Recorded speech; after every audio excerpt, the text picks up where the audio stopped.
आता एक महत्त्वाची बातमी। नागपूर जवळ धामणा गावामध्ये मृत्यू झालेल्या कामगारांचा शव घेऊन अॅम्ब्युलन्स पोहोचताच तिथले ग्रामस्थ संतप्त झालेले आहेत, आक्रमक झालेले आहेत। त्यांनी मदत निधीचा चेक मिळत नाही तोपर्यंत शव परत घेणार नाही असं म्हणत घोषणा द्यायला सुरुवात केलेली आहे आणि यावेळी पोलिसांची सुद्धा रेटारेटी झालेली आहे।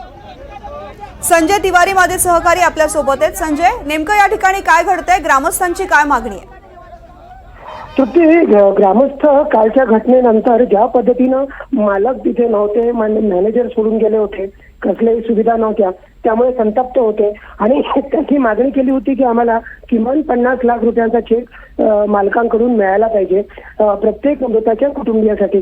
पण आता इथे सकाळी आपल्याला माहिती आहे नितीन गडकरी आले होते आणि त्यांनी मालकांकडून 25 लाख आणि राज्य शासनाकडून 10 लाख प्रत्यक्ष मी मिळवून देईल, पण आपण सहकार्य करा अशी विनंती केली।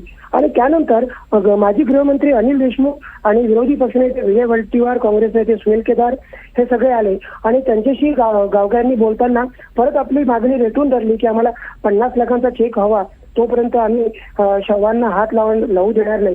पण आता थोड्या वेळापूर्वी जेव्हा तिथे शव घेऊन अँब्युलन्सेस पोहोचल्या तेव्हा संतप्त ग्रामस्थांचा एकदम तीळपापड झाला, म्हणजे संतापाचा भडका उडाला आणि याच्यामध्ये एकंदरीतच असं पाहायला गेलं तर त्यांनी सरळ सरळ पोलिसांवरती हल्ले केले असं म्हणायला हरकत नाही, कारण ते अगदी आक्रमक होऊन त्यांनी कठडे जे तिथे रस्त्यावरती लागले होते ते सुद्धा पोलिसांवरती फेकले। पण अशा वेळेस पोलिसांनी सौम्य लाठीचार्जाचा वापर करावा लागला, तो त्यांनी केला आणि त्यानंतर आता परिस्थिती चिघळली नसली तरी तणावात आहे।